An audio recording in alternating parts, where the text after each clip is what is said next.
Hi everyone, I'm Anne. Today I want to talk about an element of persuasive communication, which is clarity. Is your audience really receiving the message that you're sending? To make sure they are, here are 3 ideas. The first is to use simple, precise language. That means at all costs you should avoid buzzwords.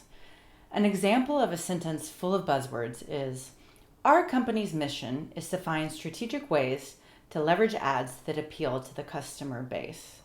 Whoa, in one sentence we have the word leverage, appeal, customer base, strategic. I'd have to hear this sentence 3 or 4 times to even remotely understand what it means. It's much better to be simple. On a similar note, avoid acronyms. Unless every single person in the room knows what the acronym stands for, it's much better to spell it out. Remember, you're trying to persuade people, not confuse people.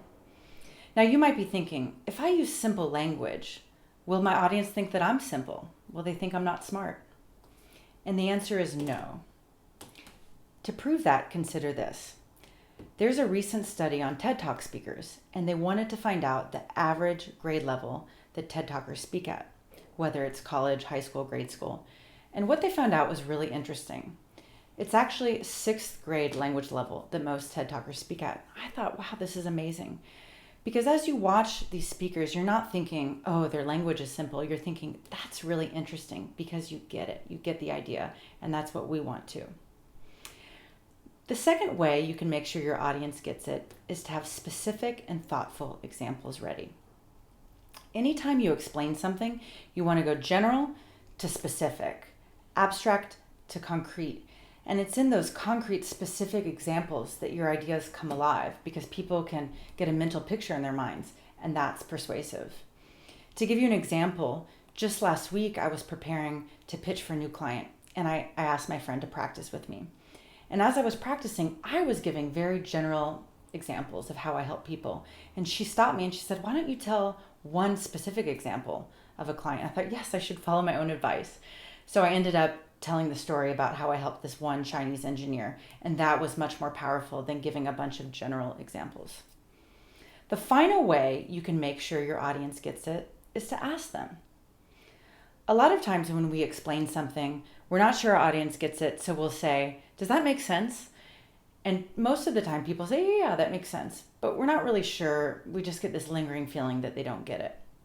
If that happens to you, you want to tweak your questions a little bit. So instead of saying a yes/no question, such as, does that make sense? Ask a WH question, which is more open-ended. Examples of WH questions are, what do you think about this idea? What's your opinion? How would you go about this? What else would you like to add? In this way, you find out more because they're required to answer in length, and it's more collaborative. So if you're looking for ways to add discussion and more participation to your meetings, this is a great way. To summarize, the 3 ideas to make sure your audience gets it is to use simple, precise language, have specific examples, and ask WH questions. For more videos and information, go to lighthousecommunicate.com. Thanks so much.